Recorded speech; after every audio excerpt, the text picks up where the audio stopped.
Assalamualaikum warahmatullahi wabarakatuh. Selamat pagi anak-anakku yang hebat, kelas 4. Hari ini kita akan belajar tema 5, pahlawanku, subtema 2, pahlawanku, kebanggaanku, pembelajaran 1 dan 2.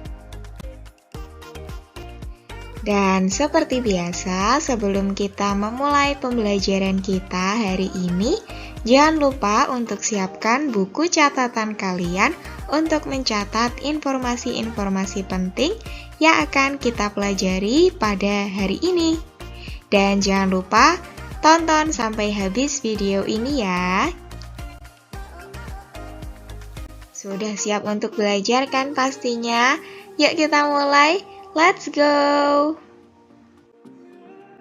Nah, pada pembelajaran sebelumnya kalian sudah belajar tentang perjuangan para pahlawan pada masa kerajaan Hindu, Buddha, dan Islam.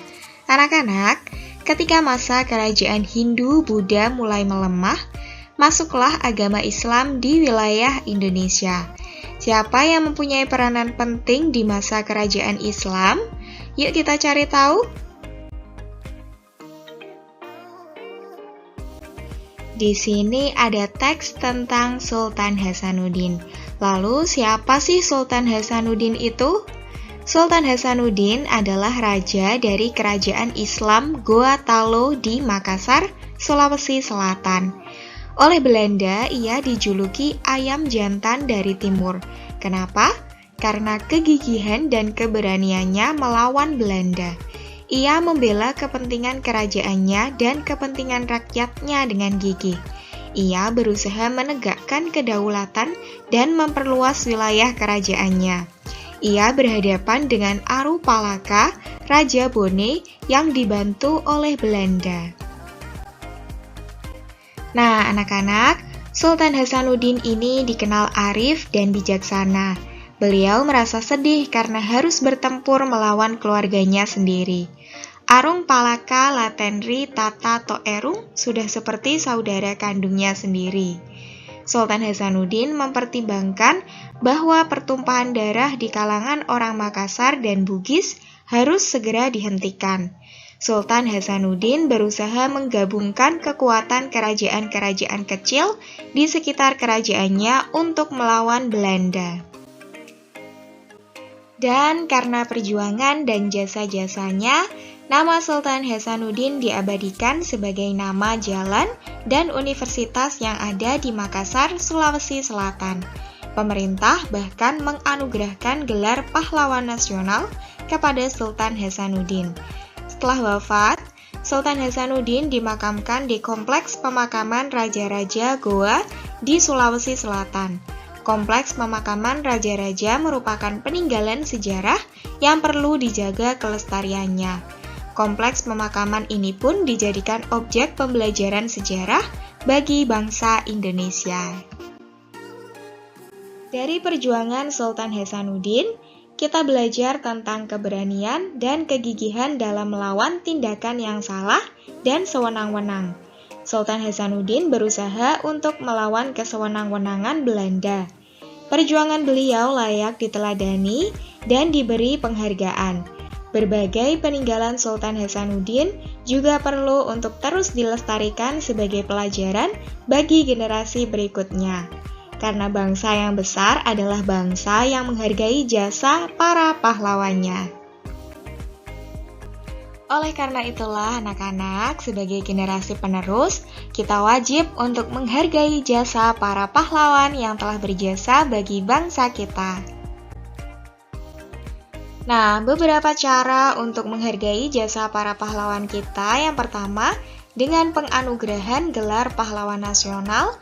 Yang kedua, dengan mengabadikan nama pahlawan sebagai nama gedung, jalan, dan lain sebagainya. Yang ketiga, membangun monumen untuk mengenang jasa para pahlawan. Yang keempat, memperingati peristiwa penting dalam perjuangan bangsa kita. Yang kelima, berziarah ke Taman Makam Pahlawan. Yang keenam, mengikuti upacara dengan khidmat. Yang ketujuh, mendoakan para pahlawan kita yang telah gugur. Yang kedelapan, melanjutkan perjuangan sesuai dengan kondisi yang sekarang, dan terakhir, turut menjaga peninggalan sejarahnya. Beni menceritakan kepada kakeknya tentang kisah perjuangan Sultan Hasanuddin yang telah kita dengarkan tadi. Kemudian, Beni bertanya kepada kakeknya, bagaimana cara orang zaman dahulu berkomunikasi ketika berperang? Beni sangat tertarik dengan cerita kakek tentang penggunaan cahaya sebagai alat komunikasi. Kakek mencoba menggambarkan proses berkomunikasi menggunakan cahaya dan cermin. Arah berkas cahaya berkaitan dengan posisi cermin dan sumber cahaya. Sekarang yuk kita sama-sama melakukan percobaan berkomunikasi menggunakan cahaya dan cermin. Langkah-langkahnya adalah sebagai berikut. Yang pertama, duduklah bersama kelompokmu. Yang kedua, perlihatkan cerminmu kepada kelompokmu. Yang ketiga, gunakan cermin untuk memantulkan cahaya matahari. Yang keempat, diskusikan kode yang disepakati untuk berkomunikasi beserta artinya. Misalnya, ketika cahaya dipantulkan menggunakan cermin dan digerakkan melingkar sebanyak 3 kali, itu berarti seluruh anggota kelompok berkumpul di tengah halaman sekolah. Lalu, setelah berdiskusi, anggota kelompok menyebar ke tempat yang berbeda di sekitar sekolah. Selanjutnya, setiap anggota kelompok berdiri di tempat yang terdapat cahaya matahari.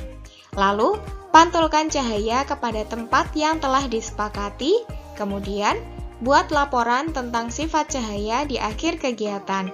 Buatlah laporan dari percobaanmu bersama kelompokmu.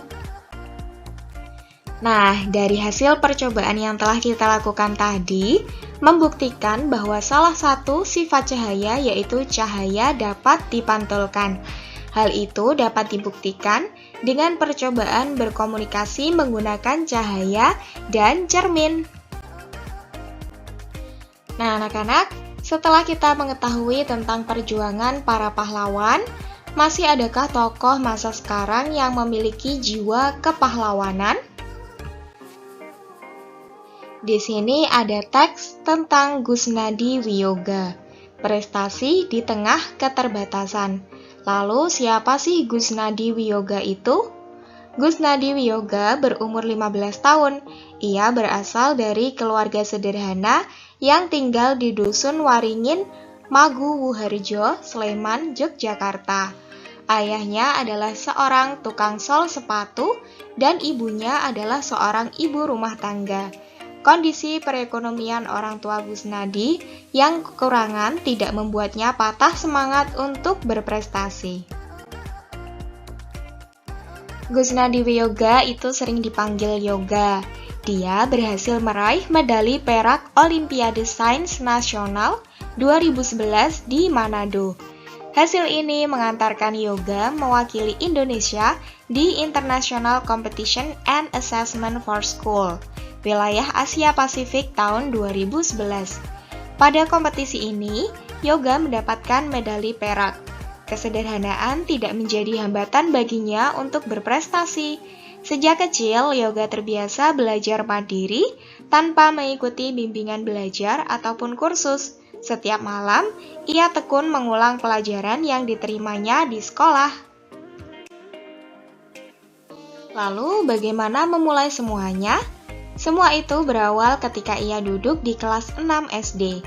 Saat itu, ia dikirim ke Hong Kong untuk mengikuti lomba matematika mewakili Indonesia. Dalam perlombaan itu, ia tidak menang. Namun, hal ini menjadi pemicu bagi Yoga untuk terus belajar dan mengembangkan dirinya. Dengan prestasinya, Yoga berhasil membuktikan bahwa semangat dan kerja keras bisa mengalahkan keterbatasan. Selalu ada jalan bagi mereka yang mau untuk berusaha. Nah, dari teks yang telah kita dengarkan tadi, menurutmu, apakah sikap Yoga mencerminkan sila kelima pada Pancasila? Iya, karena Yoga memiliki sikap yang kerja keras dan pantang menyerah. Sila kelima Pancasila berbunyi keadilan sosial bagi seluruh rakyat Indonesia yang memiliki simbol padi dan kapas. Padi dan kapas digunakan karena merupakan kebutuhan dasar setiap manusia, yakni pangan dan sandang sebagai syarat utama untuk mencapai kemakmuran yang merupakan tujuan utama dari sila kelima. Makna dari sila kelima Pancasila yang pertama, adil bukan berarti harus sama. Yang kedua, mau bekerja keras. Yang ketiga, mengakui kedaulatan bangsa sendiri dan bangsa lain. Dan yang keempat, menganggap bangsa sendiri sederajat dengan bangsa yang lain.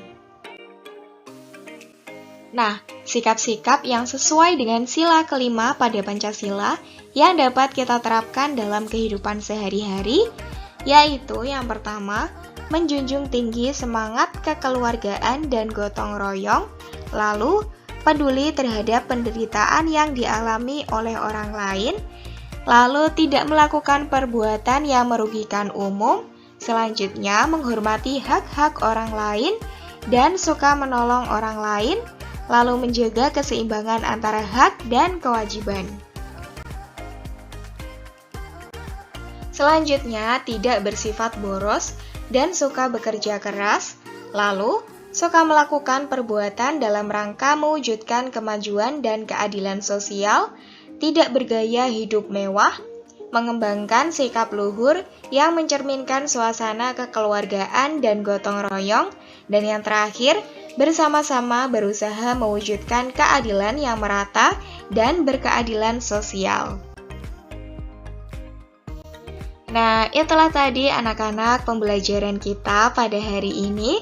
Terima kasih karena sudah menonton videonya sampai habis. Dan jangan lupa untuk selalu menjaga kesehatan dan semangat terus belajarnya.